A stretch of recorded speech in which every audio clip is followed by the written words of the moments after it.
I'm back from Arizona because Jeff is not here today. We're going to talk about his favorite subject, spring training, where the only thing redder than my sunburn are my takes. You are Locked On Guardians, your daily podcast on the Cleveland Guardians, part of the Locked On Podcast Network, your team every day.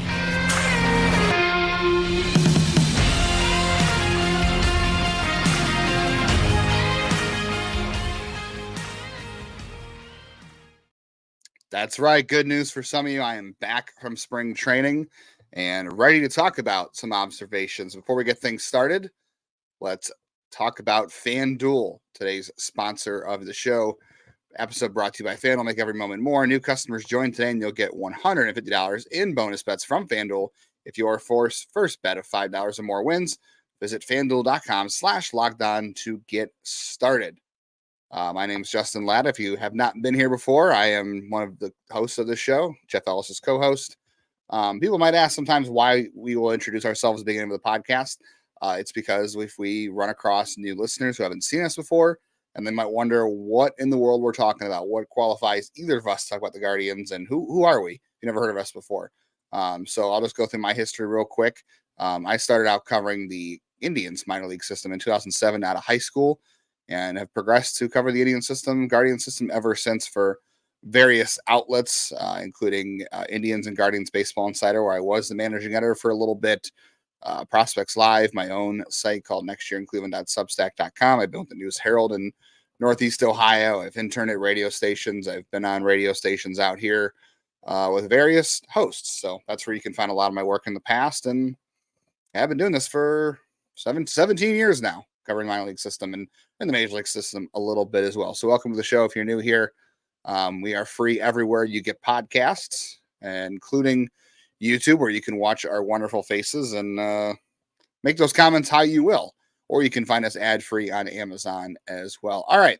Jeff's not here. Of course, we're going to talk about spring training because Jeff never wants to talk about spring training, but I do.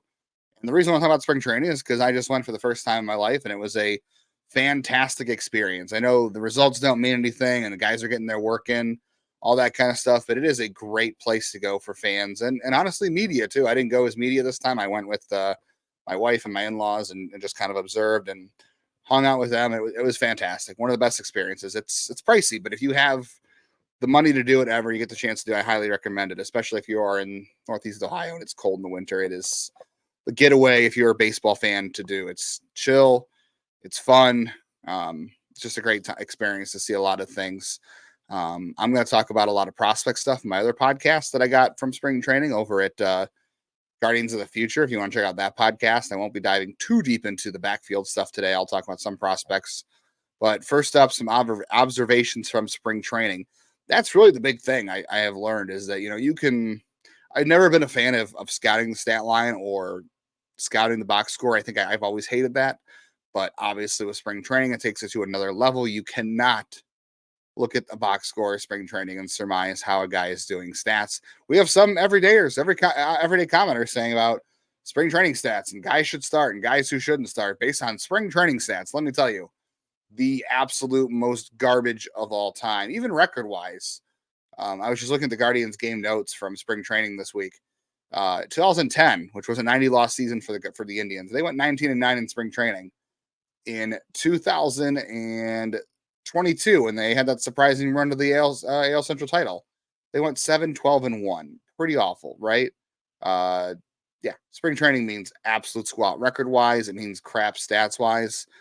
It's all about the observation. So even, watching on video can help too, but being there in person, there's really, really no substitute for it, I can officially say. I did get to see Shane Bieber's first start in my time in Arizona, and everything looked good. It looked good.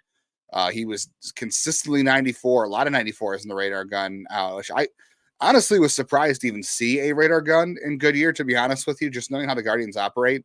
Like, for a long time, it's still the case in Lake County, if you've ever been to a captain's game. There's no radar gun in the ballpark. The Rubber Ducks have one. The Clippers have one. The Hillcats in Lynchburg have one. I have no idea what the backfield's in Arizona. I really doubt it, but I didn't see actually any games down there, just practice. But so I'm really surprised that the ballpark at Goodyear had a radar gun on it. And Bieber was consistently 94. It was, some 91, 93 in there as well, 92. But he kept popping 94. So obviously that's a great sign too. The strike zone was a little tight. So I know some people might look at the box score and say, well, he walked a couple guys and whatever. He worked around some stuff. It was good. But, he showed all the pitches. He showed a couple changeups, he said. I did see some sliders. He's still using the cutter, which we'll see. I really would like to see the cutter movement shelve this year. He's really emerged with using that cutter more often the last couple of years. And part of me thinks that's a lot due to the fact that he just didn't have the curveball he wanted anymore. And his fastball velocity dropped. So I think he needed the cut fastball as a crutch, kind of. And it wasn't a good pitch for him last year. But we'll see if it's better with his improvements. I still think the curveball, the slider are all way better pitches for him. Hopefully we'll see more of those. But he threw a couple of those. Threw a couple sliders, looked good. Against the Royals, they didn't really throw out a really great thing. It's not an okay lineup, not great overall, but he looked really good. He looked efficient and threw all of his pitches, came away healthy. That's the good thing. I think all things considered, for the first outing for Bieber, letting him go even 2 innings is a great sign. And obviously for Bieber, it's all going to come down to health, I think. I mean, the fact that his first start back in spring training, he is throwing 94 after having an average fastball velocity of around 91 the last couple of years. The first spring training start being 94, I think, is a great sign for health, because when you're not healthy, obviously the velocity is not always there. And this is his first spring training start of the year. So who knows where he'll be on March 28th. As long as he's healthy, I'd be stunned if anybody else starts opening day. I know Vogt is saying it's way too early to speculate on that, but I'd be really surprised unless something were to happen and they were trying to slow play him or there was some kind of arm issue. I'd be surprised. So the fact that he just has built up that much already in his first start, and I know Cleveland's taking it slow with a couple of guys. This has kind of been their MO with the rotation, though, right? They slow play their starters on the backfields. The last couple of years, Bieber has been ramping up slowly. I know Bybee has this year. So Logan Allen went 2 innings in his first outing.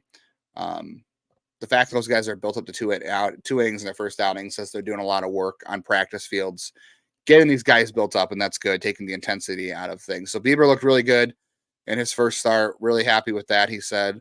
Saw Tyler Freeman play center field twice this past weekend.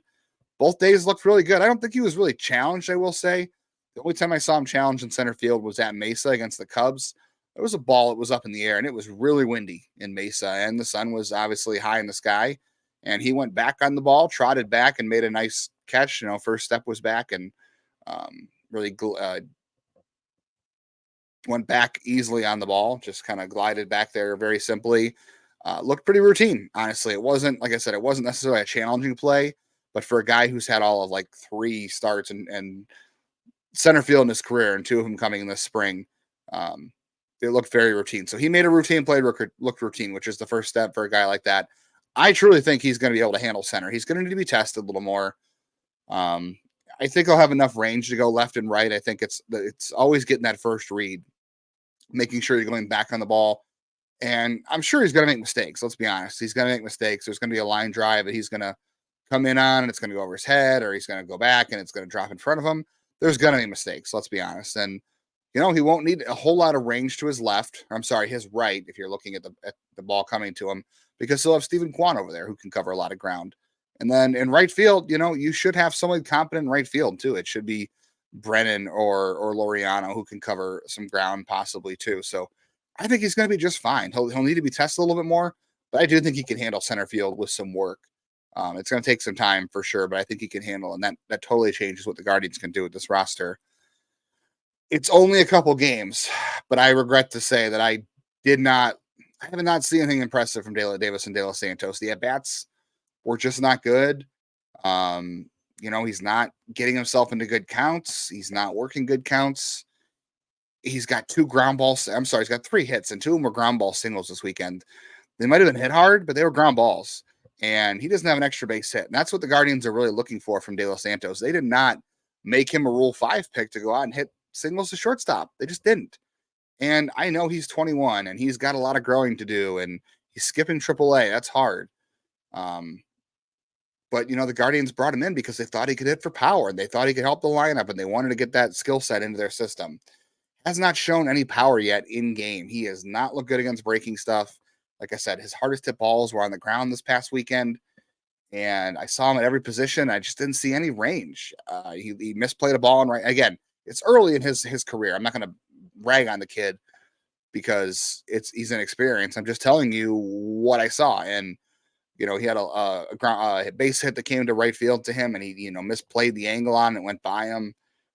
Didn't show a lot of range at first. I don't know, I haven't seen much, and it's early. He's only played in 6 games.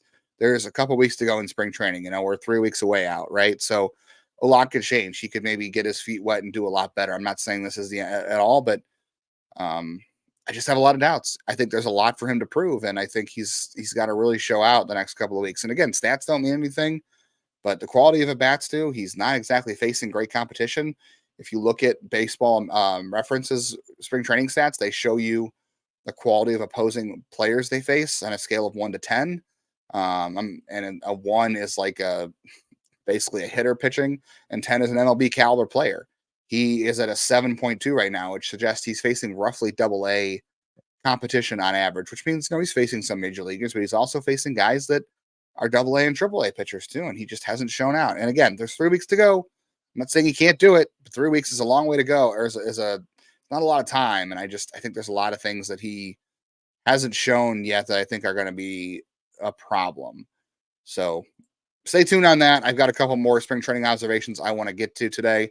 I want to talk about Stephen Vogt's approach to the lineup. I'm really intrigued to hear some of the quotes he was telling Zach Meisel at The Athletic about how he treats the lineup that I think are really great. And then we'll talk about some prospects standing out, and I'm going to quickly run through where I think the roster is at right now going into the season. So all that coming up. Before we get there, though, maybe you can do this with Devison De Los Santos if he makes the roster, but let's talk about PrizePicks, the largest daily fantasy sports platform in North America, and the most exciting way to play DFS. It is you against the numbers. So pick some stat lines, 2 to 6 on stat projections, and watch the winnings roll in.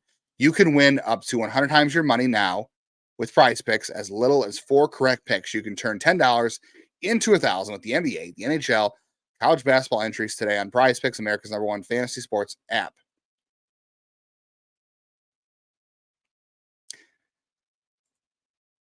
One of the cool things about PrizePicks too is they offer injury insurance.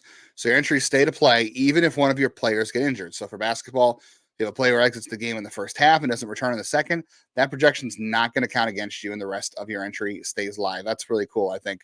I will definitely be checking this out during baseball season. I'll be talking about looking at Jose Ramirez and hits and Tanner Bybee strikeouts. I definitely plan on checking that out when the baseball season starts. I will be throwing some picks in and some stats that I think are going to be really easy going against different pitchers and hitters and playing the game. Download the app today and use code LOCKEDONLB for a first deposit match up to $100. Download the app today. Use the code LOCKEDONLB, and the first deposit match is going to be up to $100 from PrizePicks.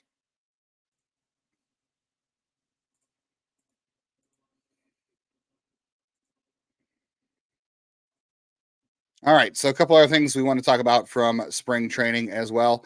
I heard Stephen Vogt say something in the press conference at one point during spring training or during a media session, and it was after the couple of Class A outings.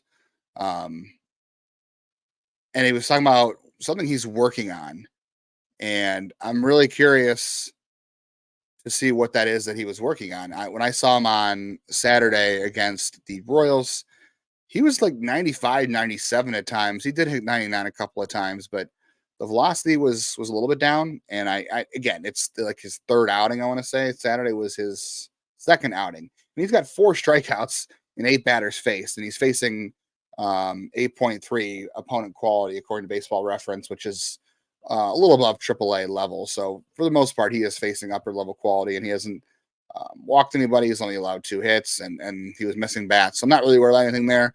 I assume the velocity will tick up a little bit as as spring goes on. And it was just weird to see 95, 96 from him and 97. But the velocity was down a little bit last year too. I don't know. I'm just curious to see what it is he's working on. Vogt didn't really elaborate what he's working on. Maybe he is going to sacrifice some velocity to control the ball a little better, do some different things. He's got the margin for error to do it. I mean, his fastball moves. He's got the cut on it, right? So it's not like he has to throw 99 for it to work. It's not a straight fastball. So I'm not super concerned about that. Command is definitely a big deal for him, especially last year with the pitch clock, I think was a problem.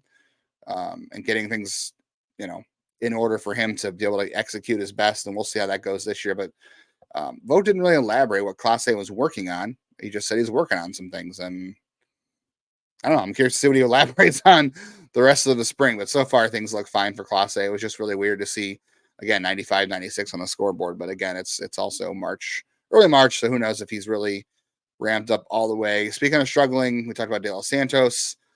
Been a rough one for Estevan Florial, too. He's out of options. So, he's kind of got a leg up in terms of Cleveland wanting to see what they can get out of him and impact this roster. So, I don't know. I'll show you what 26-man roster I have right now.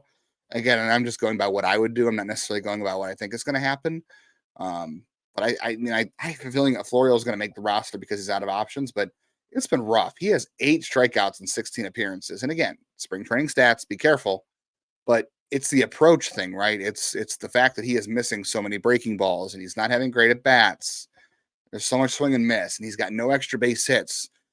It shouldn't be hard to get extra base hits in spring training. I know guys are getting their timing down and all that kind of stuff. And at spring training, they haven't seen the ball a lot. And maybe they're facing pitchers who are working on something specific.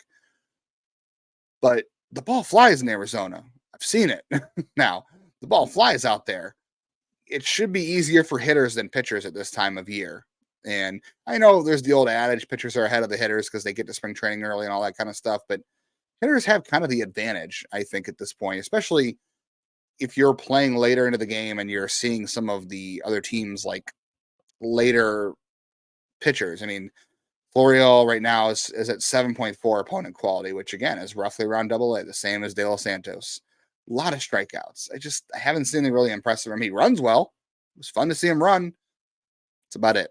So I don't know. I have my doubts about Florial working out. One guy who is not struggling is Ramon Laureano, and I'm going to highlight some other things too. No extra base hits for him either, but he's got 4 walks and 2 strikeouts, and his opponent quality is about the same as Florial. But his at-bats just look good. He is taking close pitches.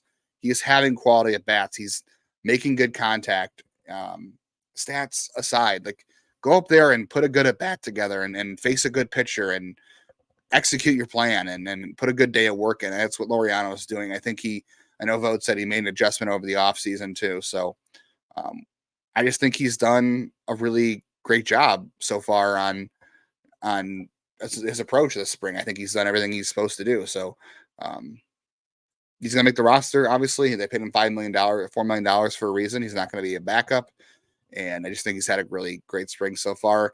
And then good outings for all the young pitchers. Williams' first outing was really good. The velocity was good. He's made a bit of a mechanical adjustment to improve his velocity and just sustain it better throughout the game and throughout the season. So that's good for a young player to recognize that and make that adjustment. He looked really smooth in his first outing. So did Logan Allen. Logan Allen faced pretty much all of the Cubs regulars in 2 innings. And again, I was impressed that he was ready to go 2 innings.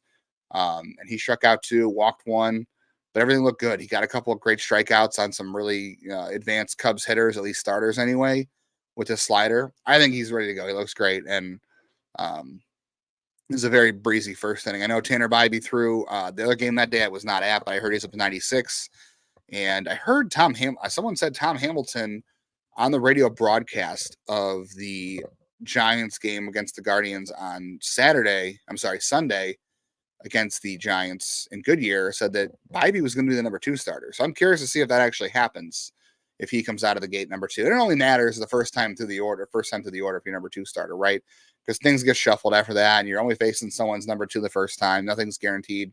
And it matters in the playoffs too. But I'm curious to see what that distinction means and if Bybee really starts the second game of the year. And maybe that's to give McKenzie more time to build up and just take things slow with him, and Bybee's ready to go. I don't know.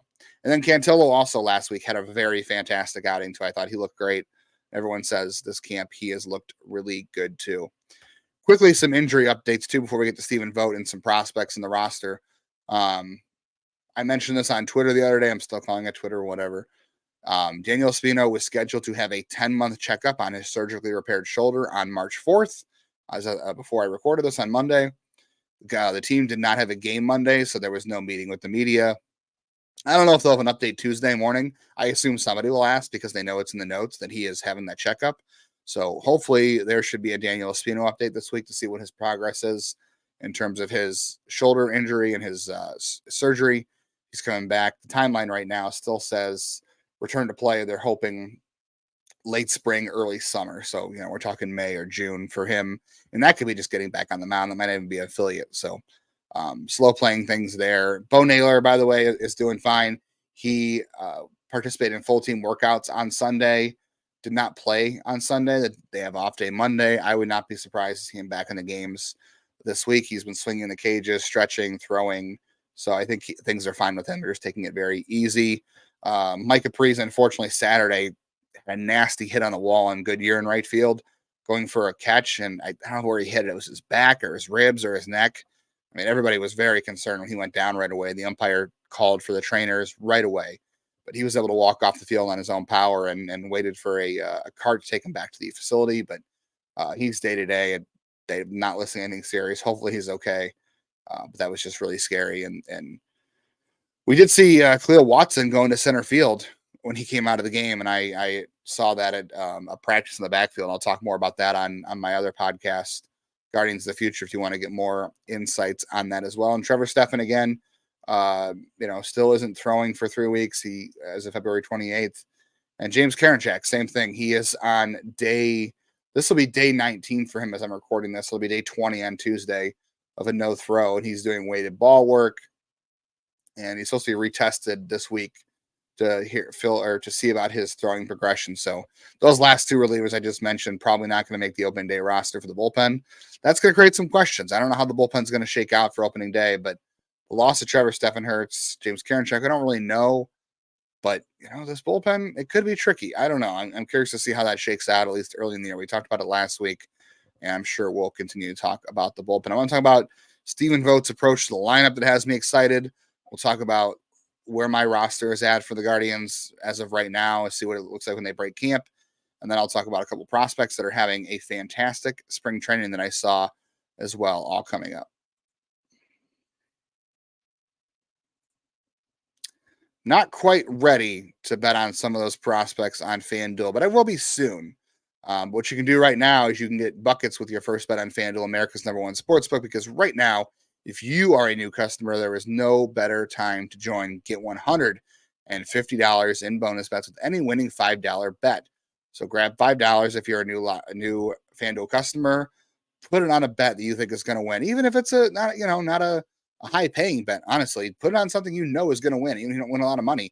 Because if you're a new customer and that bet wins, you're getting $150 from FanDuel. You can bet on all your favorite NBA players and teams with quick bets, live same game parlays, exclusive props, and more.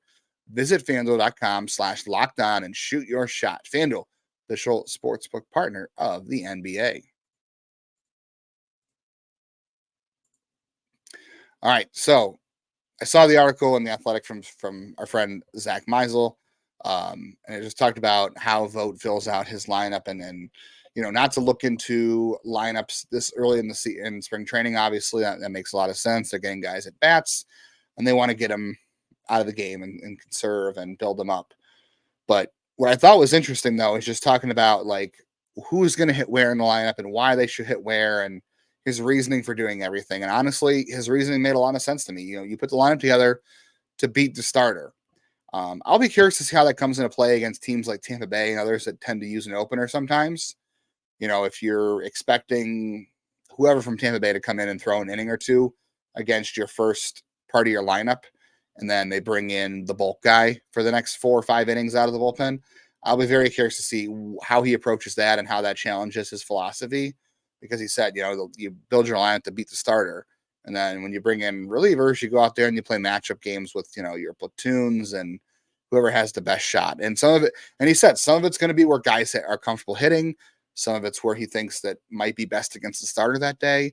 Some of them might be statistically balanced. I think he's going to kind of factor everything into it. It's going to be, does this guy hit this kind of pitcher well? Does he hit a if this pitcher has a certain type of curveball or a certain type of fastball, does he hit that fastball well? Does he not?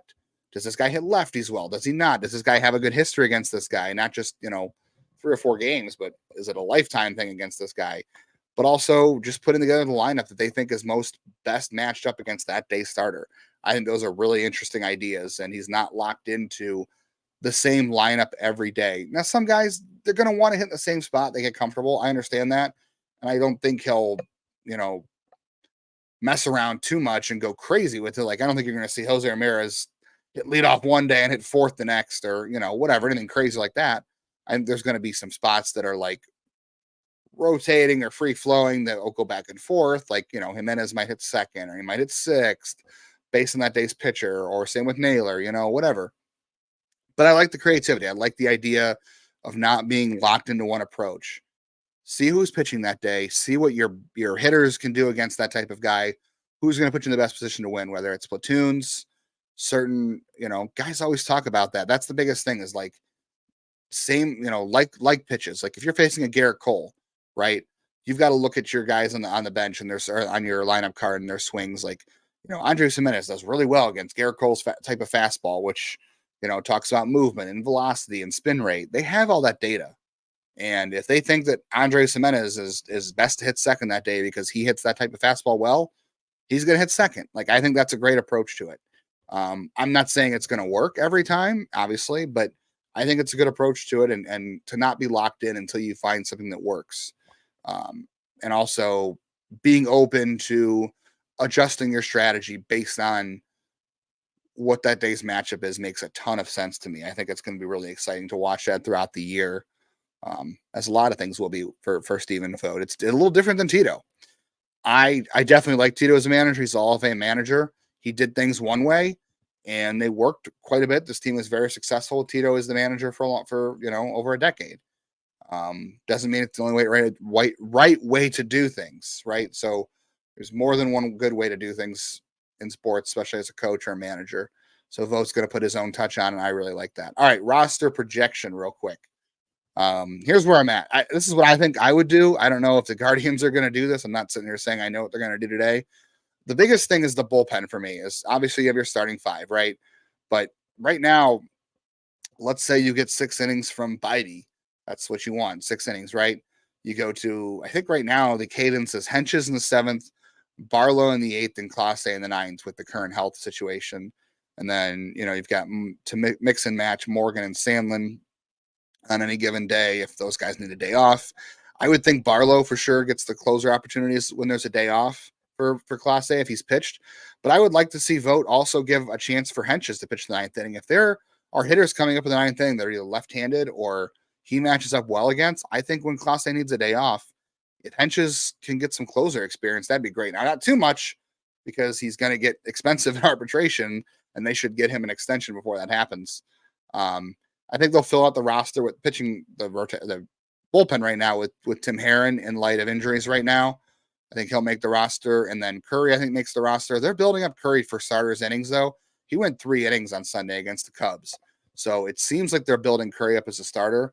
But I think at the outset of the year, I have a feeling that Curry's going to be in that bullpen just because he pitched really well for them last year. And I also think that they just need arms with experience out there without Karinchak and Stefan for the first few weeks. And then I'm going to put Carrasco on the roster for right now. He looked pretty good Friday. It wasn't anything special. He threw 92. I didn't see anything too hard out there, but he didn't look terrible. He faced the Dodgers A lineup, and he was fine. I think he'll continue to be fine. I think a bullpen role makes the most sense for him. It would be weird to have Curry and Carrasco both in the bullpen, especially given the lack of starter depth. But I think for the start of the year with these 2 guys out, it just makes some sense. Naylor and Hedges, obviously, that's a given at catcher. David Fry, I think, needs to be on this roster. We've talked about that, about how important it is as a third catcher with Fry. But they are really pushing him to catch a lot. And it sounds like they really want him to do that. So I wonder if he might go to AAA and catch more. But I just don't see the fit in AAA for him. I think he just makes too much sense for the roster. Then you've got, obviously Josh Naylor and Andres Jimenez locked into spots, and Jose Ramirez. I think Rocchio is winning the shortstop job right now. Defensively, he has looked fantastic this spring, especially the games I saw. I think he's put together better at bats. I feel like Gabriel Arias' at bats, the ones I've seen, have not been super quality for the most part. Rocchio, I know, again, you're going to look at the stats and be like, wow, he's hitting no 83 at spring training. Rocchio has faced better competition so far, and he hasn't struck out yet. I just think that the quality of the bats has been better. And then Ivari is making the team just because they need a backup infielder, and especially with Freeman, who can play the outfield now. I think having Freeman on the bench makes a ton of sense. And then in the outfield, right now I have Quan obviously in left, and Laureano I think is going to play a ton. I still think Will Brennan makes this team. I think he's had a decent camp so far. I like how he's swinging the bat. I think his approach has gotten better. I hope it gets better during the season because it was not great last year. And then, Miles Straw, the 26th guy on the roster at that money. The contract could be a sunk cost, honestly, but they're not going to do that. They just haven't been that type of franchise to do that unless they find a trade. So if somebody wants to trade for him and they swap bad contracts, maybe, but I don't see it right now. That's where I am standing right now, the 26. You can throw your comments out on YouTube or hit me on Twitter what you think of my 26 right now and what your 26 is right now. Real quickly, too, I said I wasn't going to get too deep into prospect stuff because I'm going to do that over at Guardians of the Future. So make sure you tune into that podcast where I'm doing all prospects over there from what I saw in spring training. But Chase DeLauder and Angel Martinez are having fantastic springs. There's a reason DeLauder is playing in camp while the minor leaguers have already been reassigned for somewhat. He's looked really good. I know Jeff Passan said like he could be a guy that breaks camp with the team. I'd be stunned if that happened, honestly. And Jeff Passan's great. I just would be stunned if he breaks camp with the team. You're flipping him over a lot of dudes right there, and he has like 5 at bats in Double-A. I would just be stunned. Maybe he will make his debut this year. I keep saying he won't make his debut this year, but maybe they'll force their hand. He's looked good. I have to admit, he has looked really good. I saw him all weekend. He looked great. Angel Martinez, to me, has been the best prospect in camp. He is swinging the bat great. He's hitting everything hard. It's all fly balls and line drives. Defensively, he's really good for the most part, I would say. But Angel Martinez is hitting the ball hard every which way this spring so far. And there's a swing adjustment. I know there's a story on Twitter from one of the MLB.com writers who talked to him about it, and it's paying off. It looks great. That's going to do it for today's episode. Thank you for listening. Thanks for listening to Jeff while I was out. Thanks for Jeff holding it down. Thanks to our everydayers who listen every day. What we got coming up, we got position previews we got to do still. We've already done catcher. Go back and listen to that episode. Jeff and I are going to do a mock draft. I know Jeff talked a lot about the draft yesterday, so of course we're going to keep doing that. We've got to do our second annual Guardians prospect draft. I know everybody liked that last year. We enjoyed it, and then we want to do an expansion protection thing too. There's always talk of expansion in Major League Baseball. Let's talk about how the roster would look. Who would you protect? Who would we protect? That's a good experiment to do every year to talk about who is good on the roster at this point. So that'll do it for today's show. We might have a special guest this week. Jeff's flying solo on Tuesday. I'm taking my wife to the Cavs game to get one of those Kelsey brothers bobbleheads. So I will not talk to you tomorrow, but Jeff will, and we'll be back together on Wednesday. Thank you all in the meantime for listening every day. We appreciate it. And go, Guardians, go.